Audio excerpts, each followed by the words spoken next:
Praise the lord. నడిపించే జీవవాక్కును వీక్షిస్తున్న మీ అందరికీ దేవుని కృప కలుగును గాక. ఈ దినమున ఉన్నటువంటి నడిపించే జీవవాక్కును మనం పరిశుద్ధ గ్రంథంలో నుండి చదువుదాం. దేవుని బిడ్డలారా, కీర్తనల గ్రంథము 147వ కీర్తన 3వ వచనాన్ని మనము చదువుదాం. గుండె చెదిరిన వారిని ఆయన బాగు చేయవాడు, వారి గాయములు కట్టువాడు.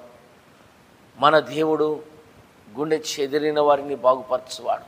మన యేసయ్య గుండె చెదిరిన వారిని ఆయన బాగు చేసే దేవుడు. మన తండ్రి గుండె చెదిరిన వారిని ఆయన బాగుపరిచే దేవుడు.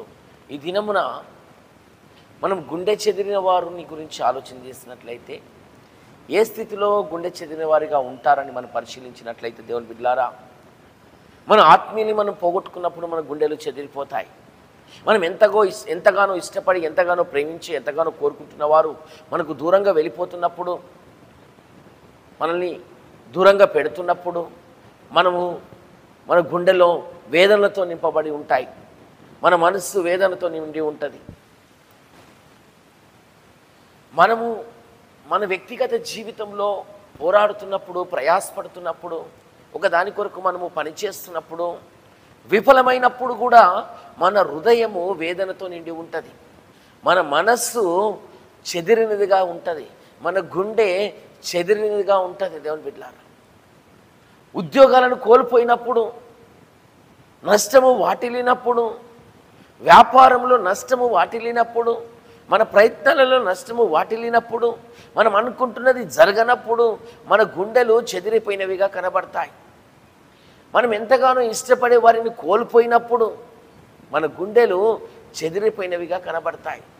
లేకపోతే ఏదన్నా జరగరాని కార్యము మన కుటుంబంలో జరిగినట్లయితే, వినరాని వార్త మనం విన్నప్పుడు, మన ప్రియుల పట్ల, మన కుటుంబాల పట్ల, మన బిడ్డల పట్ల వినని వార్త మనం విన్నప్పుడు, ఆ సమస్య పిల్లల ద్వారా కావచ్చు, భార్య ద్వారా కావచ్చు, భర్తల ద్వారా కావచ్చు, మన ఉద్యోగస్తుల ద్వారా కావచ్చు, ఏదైనా వార్త, వినని వార్త మనము విన్నప్పుడు, వినకూడని వార్త విన్నప్పుడు మన గుండెలు చెదిరినవిగా కనబడతాయి.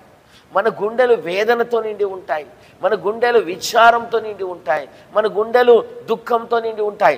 ఈ దినమున నువ్వు ఎట్టి స్థితిలో ఉన్నావో నాకైతే తెలియదు, కానీ పరిశుద్ధాత్మ దేవుడు నీతో మాట్లాడుతూ ఉన్నాడు.